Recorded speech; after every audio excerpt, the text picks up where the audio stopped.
focus on it. And we have time for one more question. Oh, make it a great one. Oh, well, we'll see.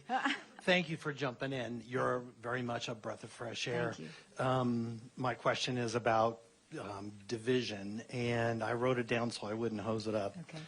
On Veterans Day, Donald Trump referred to some who oppose him as vermin, a term that has a long history in genocide, sadly.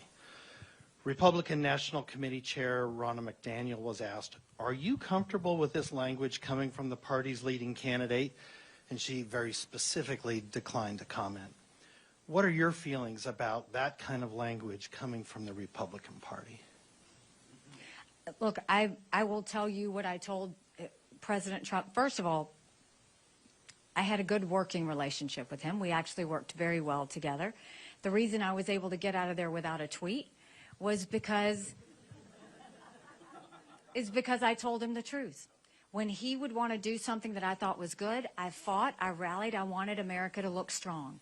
And when he was doing something that I thought was wrong, I'd show up in his office or I'd call him and I'd say, "You cannot do this, but instead you could do X, Y, or Z." I always gave him options.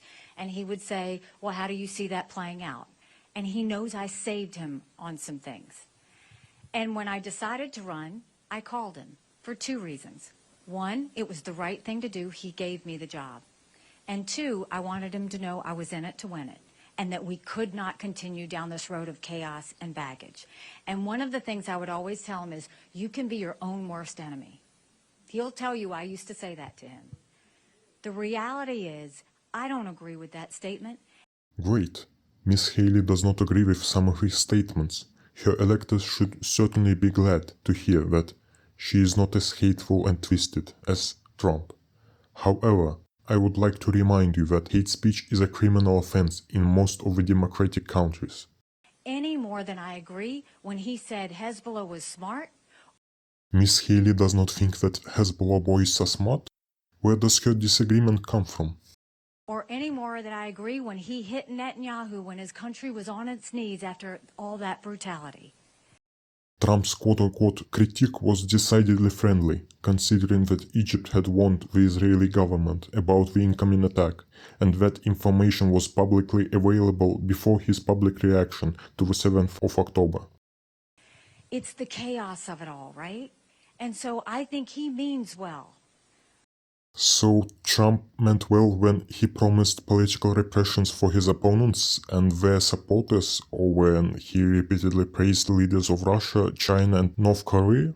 Apparently, according to Ms. Haley, he's just a confused old man. That is a great judgment for a presidential candidate. But the chaos has got to stop. And over again, we feel it. And you look at the elections from last week or 2 weeks ago when we lost again.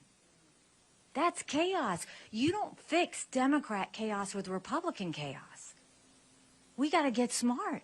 We got to start focusing. So it's not so much about Donald Trump and yes, his personality is not my personality, and yes, he says things he shouldn't say. We look so distracted right now. And when America's distracted, the world is less safe.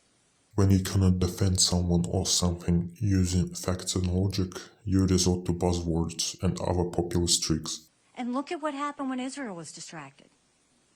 My problem and my concern is right now, everybody's acting like it's September 10th. And we better remember what September 12th felt like, because we're on the verge of it. Another red herring. What does national security have to do with the political process? These are completely unrelated institutions, and it has been allocated more than enough resources to operate properly. Just let the agencies do their job, and America should be fine. I would be very hesitant to vote for Nikki Haley for the exact reason I would be hesitant to vote for Vivek Ramaswamy. Their twisted allegiance to Trump, which has very bad implications. Furthermore, no one of them even mentions the true depth of the problems with corruption and lack of competence in the government structures, which is certainly the root of most of the eternal problems of the USA. Just look at the Pentagon. The illegal immigration would be the most immediate but one of the most straightforward big problems to solve. But even that has not managed to get under control and has caused a whole migration crisis. Thank you for watching this video. If you have found it to be interesting and informative, please consider leaving a like and subscribing to the channel. Until next time. You've got some people who are mad that I don't love Trump 100% of the time. I don't love my husband 100% of the time.